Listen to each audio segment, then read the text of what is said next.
सीता जब छोटी थी तब अपनी सखियों के साथ बाग में खेल रही थी। तभी उनकी नजर तोते की एक जोड़ी पर पड़ी। दोनों आपस में कुछ बातें कर रहे थे। सीता जाकर उनकी बातें चुपके से सुनने लगी।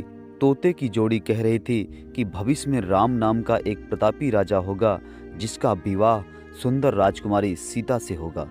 जब सीता ने उनसे पूछा कि ये सब उन्हें किसने बताया, तो तोते ने कहा कि उन्होंने महर्षि वाल्मीकि के मुंह से ये बातें सुनी। वे अपने आश्रम में शिष्यों को ये बात बता रहे थे। तब सीता ने कहा कि जिस राजकुमारी की वह बात कर रहे हैं वो मैं हूँ। ये सुनकर तोते घबरा गए। उन्होंने कहा कि हम उड़कर कहीं दूर जा रहे हैं और कभी यहाँ नहीं आएंगे। सीता ने उन्हें रोक दिया और कहा कि वह उन्हें अपने साथ रखेंगी। इस पर तोते ने कहा कि वे आज़ाद पंछी हैं और किसी पिंजरे में बंद होकर नहीं रह पाएंगे। सीता ने कहा कि वह और भी बातें सुनना चाहती हैं, इसलिए उन्हें नहीं जाने देंगी। तोतों की जोड़ी ने खूब विनती की, मगर सीता ने टस से मस नहीं हुई। बाद में सीता ने नर तोते से कहा कि ठीक है, वह उसे छोड़ रही हैं, मगर मादा तोते को वह अपने पास ही रखेंगी। नर तोते ने कहा कि उसकी पत्नी गर्भवती है, ऐसा ना करें, दोनों को साथ रहने दें।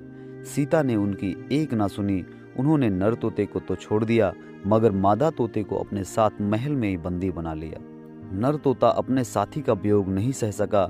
उसने सीता को श्राप दिया कि जैसे आज वह अपने जीवन साथी का वियोग सह रहा है, उसी प्रकार सीता भी एक दिन अपने पति का वियोग सहेंगी।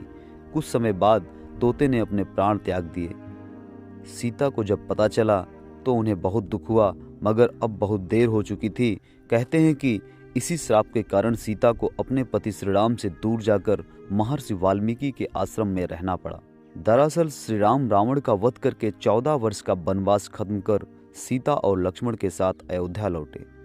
उसके बाद कुछ लोग सीता की पवित्रता पर सवाल उठाने लगे। एक धोबी ने भरी सभा में सीता की निंदा की। इसके बाद श्री राम ने प्रजा को ध्यान में रखते हुए अपनी पत्नी सीता को महल से बाहर निकालकर जंगल में रहने का आदेश दिया। उस समय सीता गर्भवती थी। उन्होंने वाल्मीकि के आश्रम में ही अपने पुत्रों लव और कुश को जन्म दिया।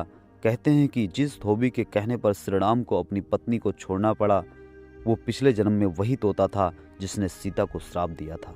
तो दोस्तों, यदि आपको ये कहानी पसंद आई हो तो हमारे चैनल को सब्सक्राइब जरूर करें। तो दोस्तों, मिलते हैं आपसे अगली वीडियो में एक नई कहानी के साथ में।